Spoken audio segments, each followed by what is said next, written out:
మధుమేహం, రక్తపోటు వల్ల లైంగిక సామర్థ్యంపై ప్రభావం. 1. రక్త ప్రసరణ సమస్యలు. మధుమేహం, హై బీపీ వల్ల అంగానికి సరైన రక్త ప్రసరణ తగ్గి ఇరెక్టైల్ డిస్ఫంక్షన్ సమస్య వస్తుంది.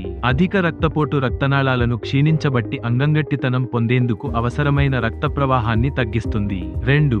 నరాల నష్టం. మధుమేహం వల్ల నరాలు దెబ్బతిని లైంగిక స్పందన తగ్గిపోతుంది. శరీరంలోని నరాలు లైంగిక చర్యకు అవసరమైన సంకేతాలు ఇవ్వలేకపోతాయి.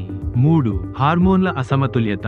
మధుమేహం ఉన్న వారిలో టెస్టోస్టెరోన్ స్థాయి తగ్గడం వల్ల లైంగిక కోరిక తగ్గిపోతుంది. ఇన్సులిన్ స్థాయిల అసమతుల్యత వల్ల లైంగిక సామర్థ్యం తగ్గవచ్చు. 4.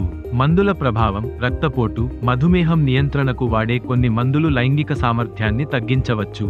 కొన్ని మందుల వల్ల వీర్య ఉత్పత్తి తగ్గిపోవడం, అంగస్తంభన సమస్యలు రావడం జరగవచ్చు. 5. మానసిక ప్రభావం. దీర్ఘకాలిక వ్యాధుల వల్ల ఆత్మవిశ్వాసం తగ్గిపోవడం, డిప్రెషన్, ఒత్తిడి పెరగడం లైంగిక జీవితంపై ప్రభావం చూపుతుంది. మధుమేహం మరియు హై బీపీ ఉన్న వ్యక్తులు లైంగిక సామర్థ్యం తగ్గుతుందేమో అనే భయంతో కూడా సమస్యను మరింత తీవ్రతరం చేసుకోవచ్చు. మధుమేహం, రక్తపోటును నియంత్రించుకోవడం, ఆరోగ్యకరమైన జీవనశైలి పాటించడం లైంగిక ఆరోగ్యాన్ని మెరుగుపరచుతుంది. మీరు లైంగిక సమస్యలతో బాధపడుతుంటే ఆలస్యం చేయకుండా వెంటనే ట్రీట్మెంట్ రేంజ్ హాస్పిటల్ను సంప్రదించండి.